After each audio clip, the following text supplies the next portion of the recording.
प्रिय विद्यार्थियों एवं मित्रों, मैं डॉक्टर विश्वनाथ मिश्र अपने YouTube channel discovering knowledge with Vishwanath Mishra पर आप सबका स्वागत करता हूं।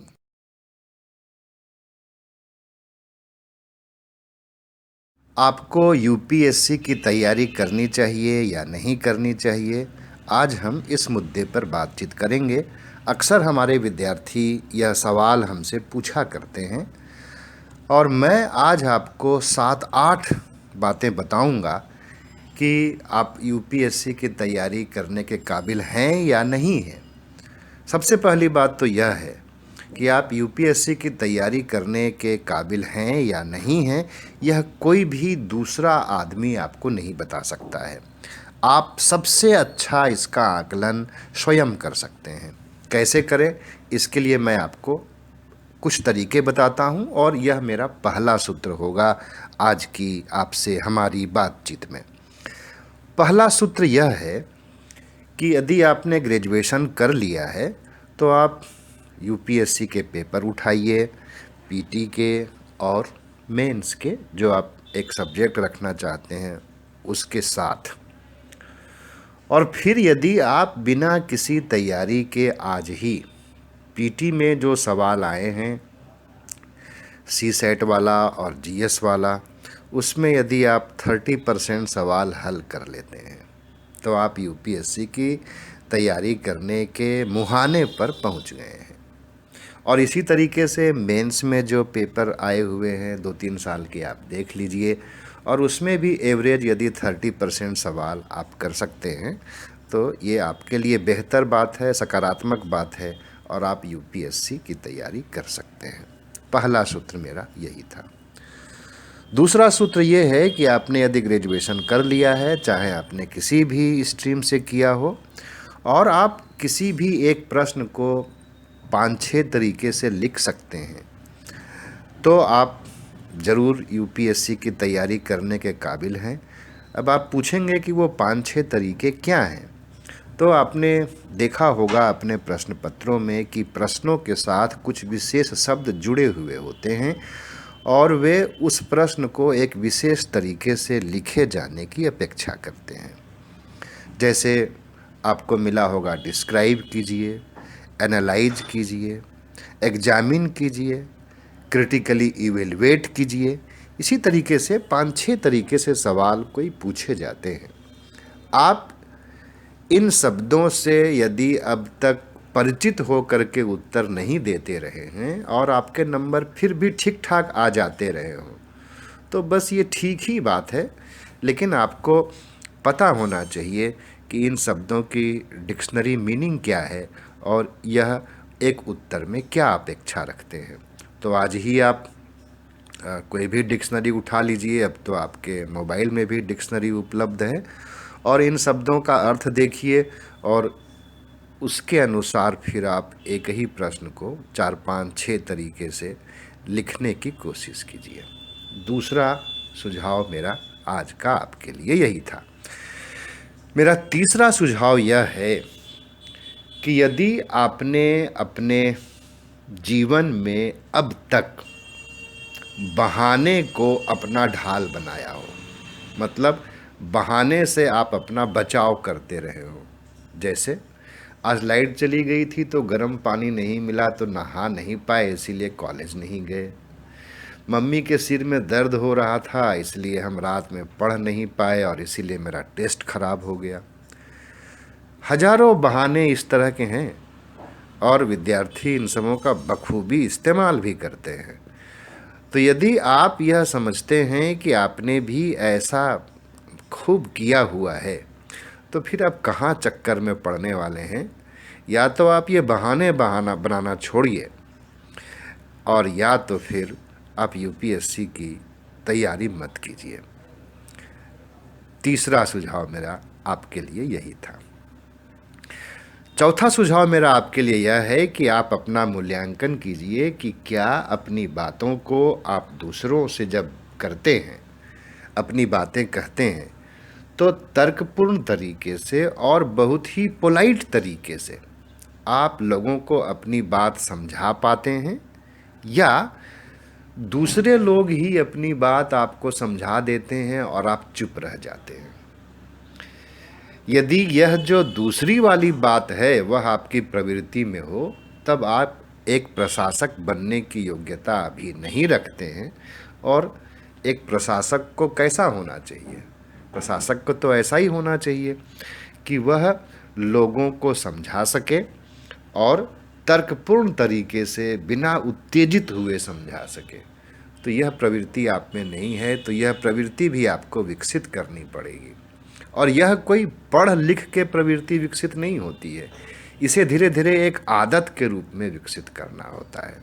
चलिए, तो अगले पड़ाव पर हम आते हैं। अगली बातचीत आपको कहते हैं, यदि आपने जिस भी स्ट्रीम से ग्रेजुएशन किया हो या कर रहे हों और आपकी एक प्रवृत्ति ऐसी हो कि आप यदि साइंस पढ़ रहे हो और कहते हो सोशल साइंस मेरे बस का नहीं है, क्योंकि उसमें तो बहुत चीज़ें जो हैं वो याद करनी पड़ती हैं, या सोशल साइंस के हैं और आप कहते हैं अरे साइंस की में तो बहुत सारे फार्मूला रटने पड़ते हैं, तो ये सब बेवकूफ़ी से बाहर निकलिए।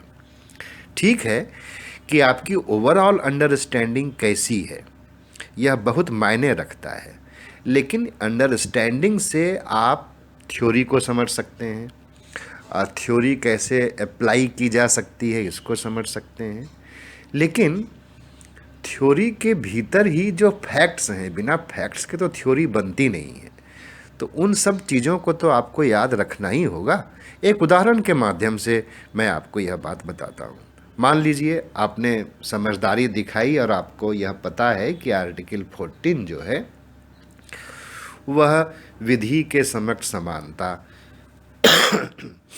का एक आर्टिकल है हमारे भारतीय संविधान में। लेकिन इस समझदारी से ही सब काम नहीं चल जाने वाला है। जब आपको सवाल पूछे जाएंगे तो आर्टिकल 14 के जो सब सेक्शंस हैं, जो विवाद में रहे हैं, या जिस साल आप एग्ज़ाम दे रहे हैं उस साल वह विवाद में है, तो वह जो सब सेक्शन है उसको तो कम से कम आपको याद रखना पड़ेगा।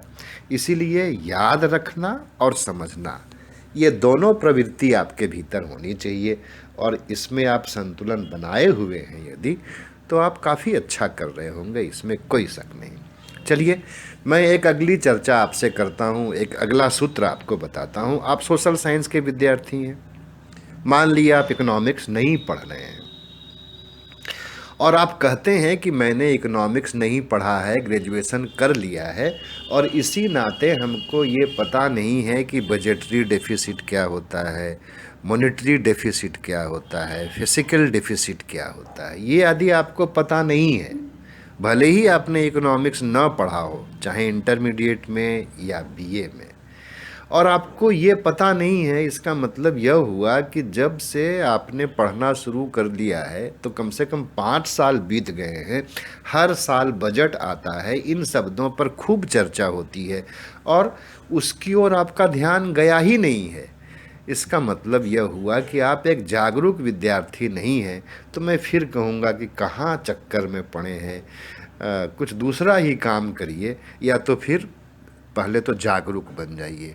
आपके आसपास क्या हो रहा है, आपके देश में क्या हो रहा है, आपकी जिस दुनिया में रहते हैं उसमें क्या हो रहा है, उसमें से कौन सी ऐसी चीज़ें हैं जो आपके जीवन को या किसी विशेष कम्युनिटी के जीवन को प्रभावित कर रही हैं, यह सब समझने की एक आदत बन जानी चाहिए। जब आदत बन जाती है तो क्या होता है कि आपको अलग से कोई एफर्ट नहीं करना पड़ता है जानने के लिए। सूचनाएं तैर रही होती हैं, आदत तो बना करके देखिए, और वो सूचनाएं आपको खोज करके आपके दिमाग में घर करके आके बस जाएंगे। तो यह ज़रूरी है। एक ये तो उदाहरण दिया था इकोनॉमिक्स के फील्ड के माध्यम से, इसको आप हर जगह लागू कर सकते हैं। तो हमें जानना है, अधिक से अधिक चीज़ों को जानना है, यह एक प्रवृत्ति होनी चाहिए। बहुत सारे विद्यार्थियों में यह प्रवृत्ति होती है और यकीनन वो जल्दी सफल होते हैं। जिनमें नहीं होती है वो काफ़ी दिनों तक तो संघर्ष करते रहते हैं। तो आप खुद तय कर पाएंगे कि आप में यह प्रवृत्ति है या आपको अभी संघर्ष के दौर से गुजरना है। एक और बात, बहुत सारे विद्यार्थी जो हिंदी माध्यम के हैं वो बिल्कुल से अंग्रेजी बहुत ही कम समझते हैं, या जो अंग्रेजी माध्यम के विद्यार्थी हैं वो हिंदी बहुत कम समझते हैं।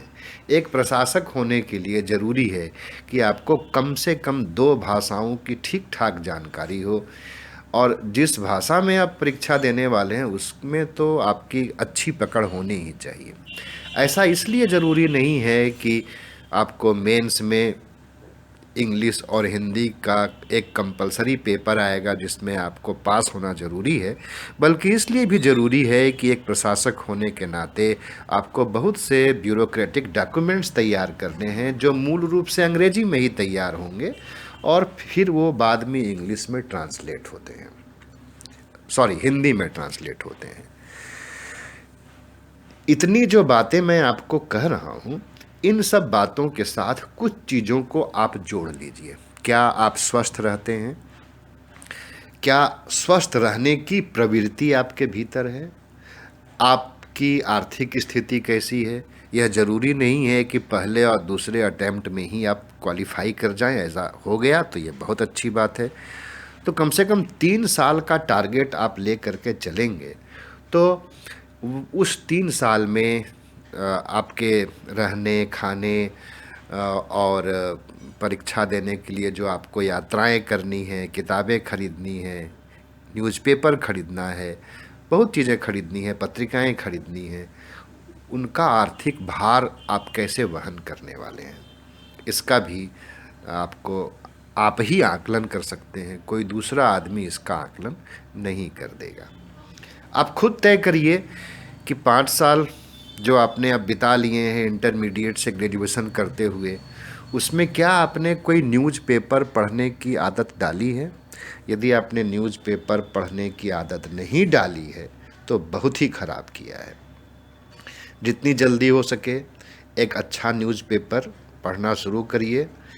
और न्यूज़पेपर पढ़ते समय बहुत लोगों को देखता हूँ कि वो सीधे पेपर को पीछे से पढ़ना शुरू करते हैं, जहाँ बॉलीवुड, हॉलीवुड और खेल के समाचार हुआ करते हैं।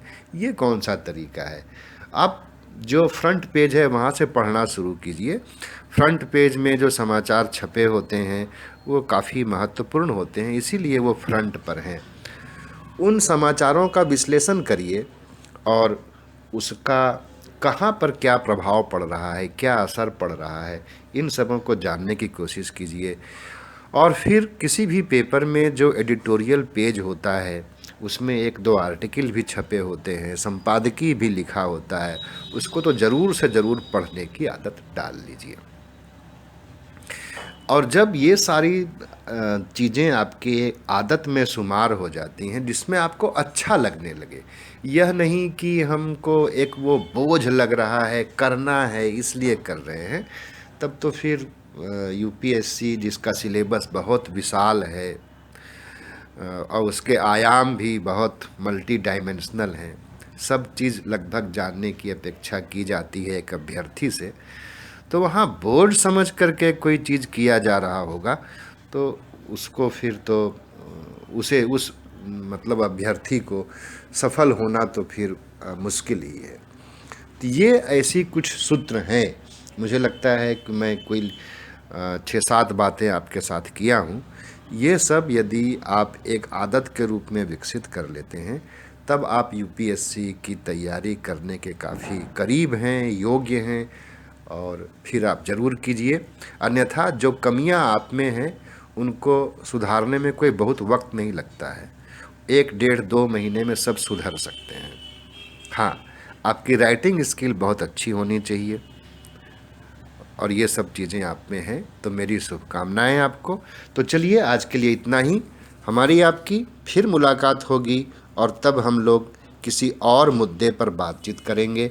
नमस्कार।